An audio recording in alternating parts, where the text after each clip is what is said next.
Just wanted to talk about this thing with Deion Sanders calling Eddie Long a man's man at his funeral.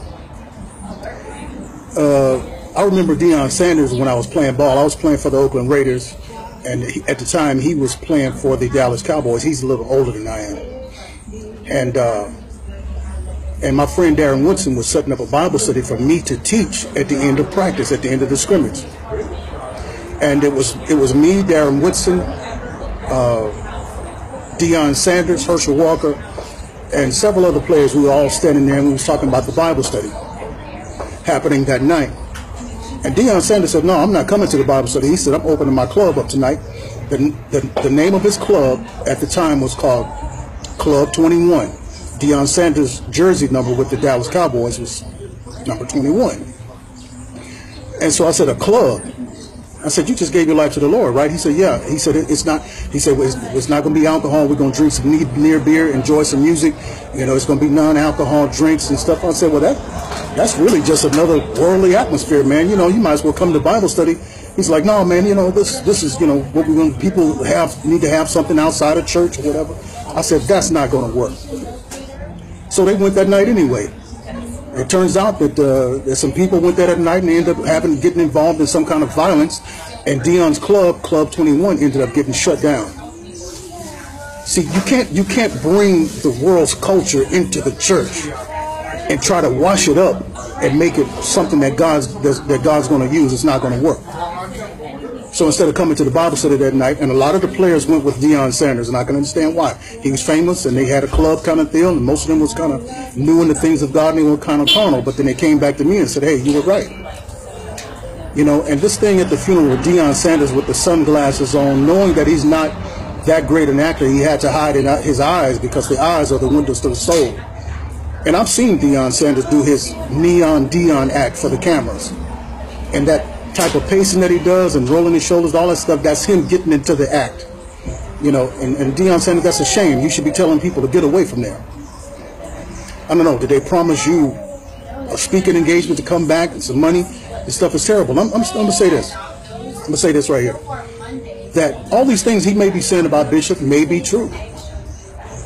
But that's the art of a pedophile. That he helps you become a man. They put together these programs called Boys to Men, and all these things, helping people get their lives together, and they give you financial help, and they help you through a lot of things. But that's what they do in order to get you into their web. Now, if it was me and my reputation was on the line, there's no way I'm going to give some guys who are telling so-called lies about me $30 million of the church's money that I'm in charge of to be a steward over to people who are lying. That's giving the devil money. So there's no way I would do that. People say, "Well, you're talking against a dead man, and he don't have a chance to speak for himself. He had an opportunity to go to court and fight it in court." But there's a reason why he didn't do that. The reason is that those boys were underage at the time that the sexual activity allegedly began, and that would put him in prison. So he had to go ahead and settle out of court. Because those boys, they had wedding rings that they got from him. They had texts they had from him, sexual texts. They had videos, photos, all types of things to bring in court as evidence of the sexual behavior. And he knew better to settle out of court than to bring that stuff into court and all this stuff go public. So I'm not surprised that Deion Sanders, you know, would get up there and say something like that. But I'm surprised that any of us with any sense would support it and believe it. Deion Sanders was acting, and everybody could see that. Eddie Long was not a man's man. A man's man would not have desires for men or boys in a sexual way.